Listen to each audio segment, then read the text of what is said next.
Some secrets are meant to stay buried. Deep in the cold, silent waters off New Jersey lies a relic of a past war. A German submarine that, according to official history, shouldn't exist. When divers finally managed to pry open its sealed hatches, they didn't just find a shipwreck, they found a ghost story. Inside, the personal effects of the crew told one story, but a shocking piece of evidence suggested a far darker end. What they ultimately discovered was a truth so controversial, it was clear this vessel was never meant to be seen again. The U-boat that shouldn't exist. Many people are crazy about shipwreck diving, but what a group of thrill-seekers found in 1991 would redefine the term historic discovery. 60 miles off the coast of Point Pleasant, New Jersey, a team of dedicated wreck divers was scanning the ocean floor. You see, these weren't your average weekend hobbyists. Men like John Chatterton and Richie Kohler were technical divers, experts who ventured into environments so dangerous they are often called death traps by outsiders. The waters off the Jersey coast are a known graveyard for ships, an underwater junkyard of vessels lost to storms and wartime skirmishes.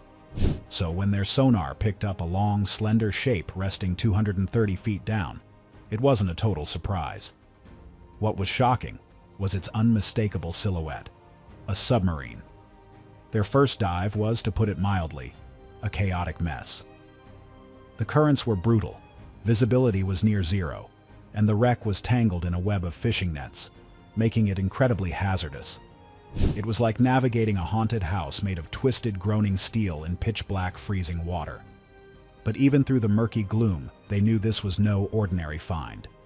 The most shocking fact is, when they returned to the surface and began digging through historical archives, they hit a brick wall.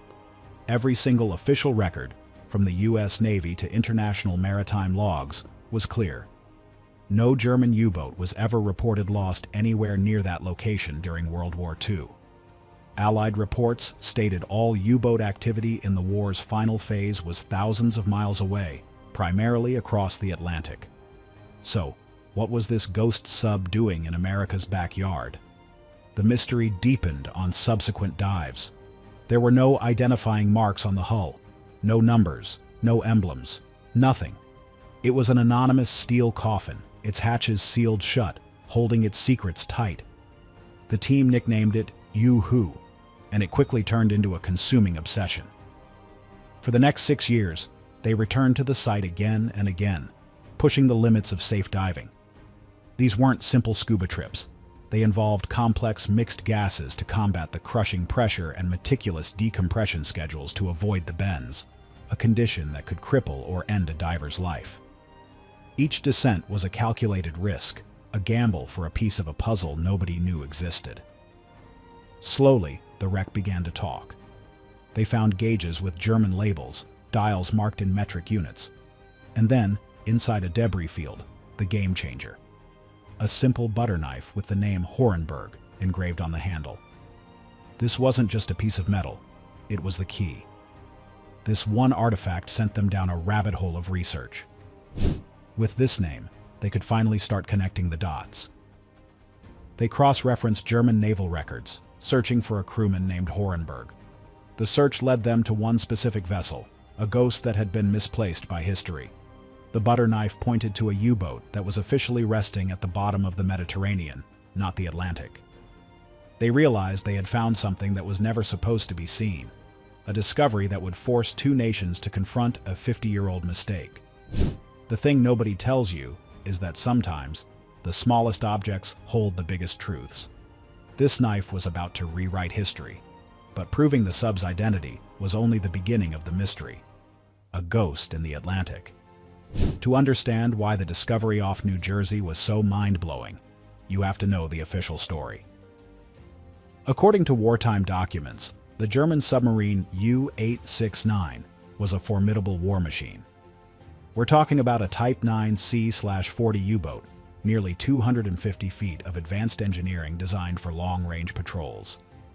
Launched in 1943, it was built to be a silent hunter, a terror of the deep armed with 6 torpedo tubes.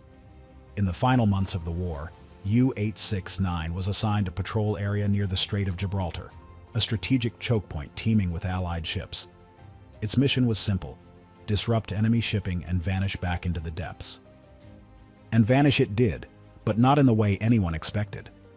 In February of 1945, Allied forces reported sinking a German submarine in that exact area. The U.S. Navy, eager to tally up its victories, officially credited 2 of its destroyer escorts with the neutralization of a U-boat. Case closed. Military record keepers, dealing with the chaos of a global conflict, filed the report away. This sunken vessel was presumed to be U-869. The 56 German sailors aboard were declared lost in action, and their families were notified they had perished near the coast of Africa. For decades, that was the accepted truth. No one questioned it. Not historians, not the German government, and certainly not the families who mourned their loved ones. But here's the kicker: it was all a mistake. The thing is, wartime communication was a messy business. On December 29, 1944, U-869 was initially ordered to patrol off the New Jersey coast. However, command later grew concerned about its fuel supply for such a long journey and changed its orders, rerouting it to the waters west of Gibraltar instead. Multiple messages were sent, but U-869 never confirmed receiving the new instructions. Its last transmission on January 10, 1945, simply reported its fuel status without giving a position. German command, assuming it had followed the updated orders, marked its operational area as Gibraltar. So when a U-boat went down there, they connected the dots. The wrong dots. You can see this everywhere in history. Small errors and assumptions can create massive falsehoods.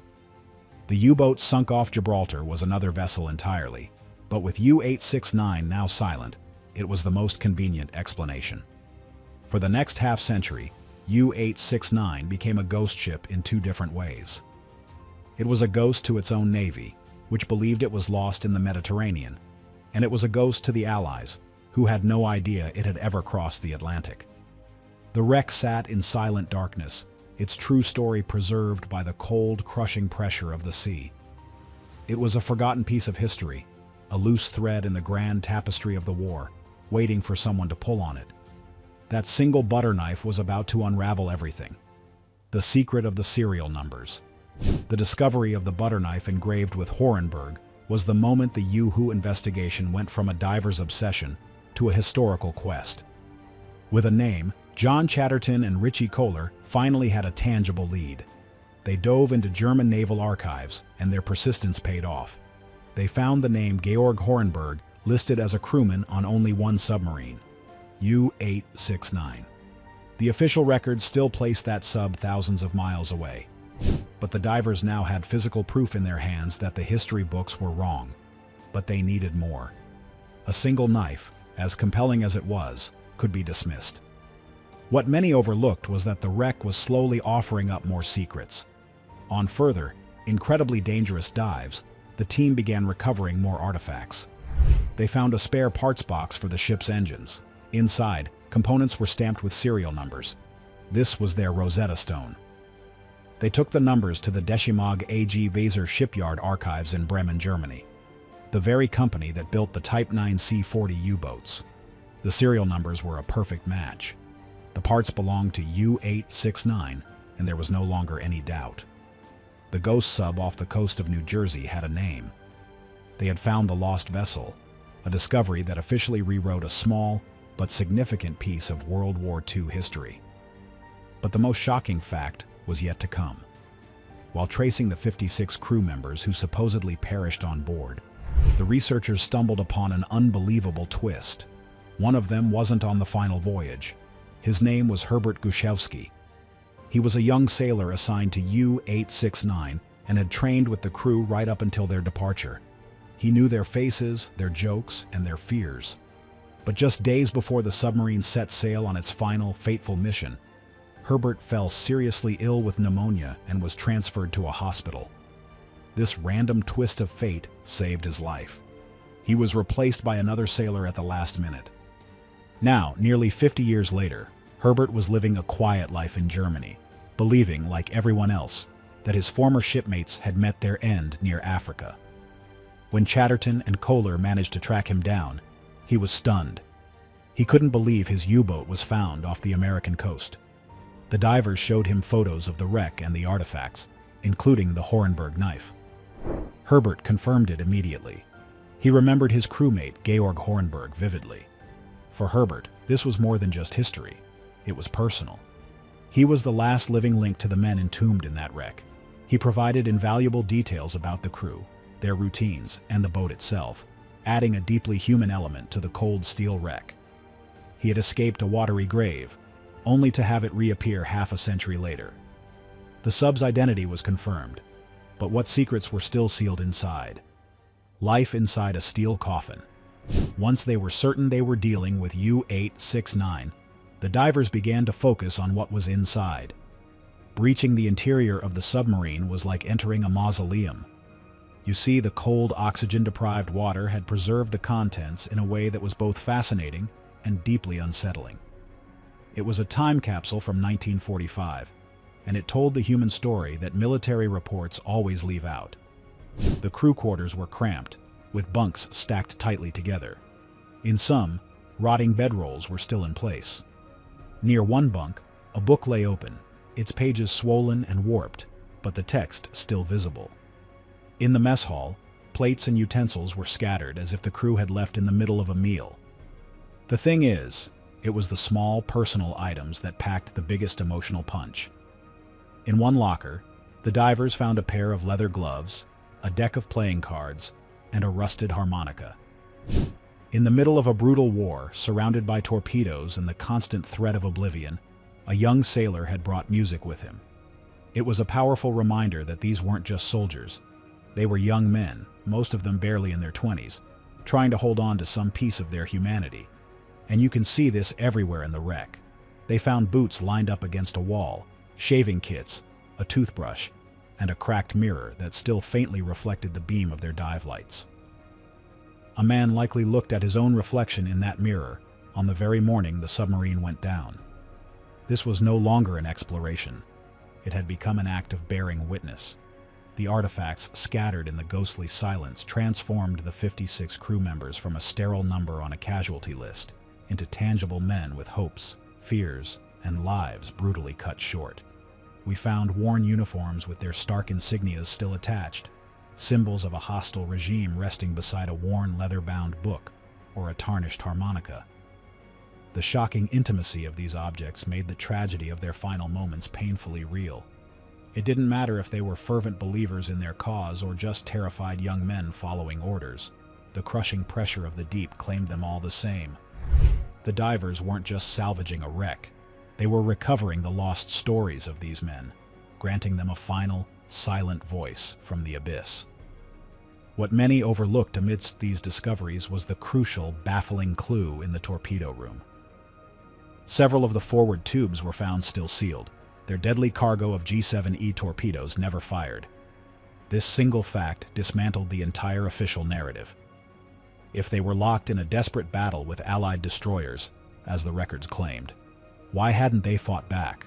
Why were their primary weapons, their very reason for being, still nestled in their launch cradles? It pointed to something else entirely, something so sudden and catastrophic that it had caught a vessel designed for stealth and aggression completely by surprise. The official reassessment points to a catastrophic internal failure, perhaps a battery explosion. Yet the hull shows signs of an external force, a peculiar shearing pattern inconsistent with a simple implosion. This has given rise to more unsettling theories whispered among the recovery team. Some speculate they were struck by a top-secret Allied weapon, an acoustic prototype that disabled them before they could even register the threat. Wilder still are the theories that stem from the vessel's last known coordinates, a region known to local mariners as the Devil's Trench. These hushed conversations speak of an encounter with something primordial, an unfathomable force from the deep that doesn't appear on any naval chart. In the end, the time capsule had preserved not just their lives, but the profound and terrifying mystery of their final moments. Did a fatal mistake or an enemy attack seal their fate? The ocean isn't telling. Like this story if you want more hidden history. Subscribe for the secrets that lie beneath.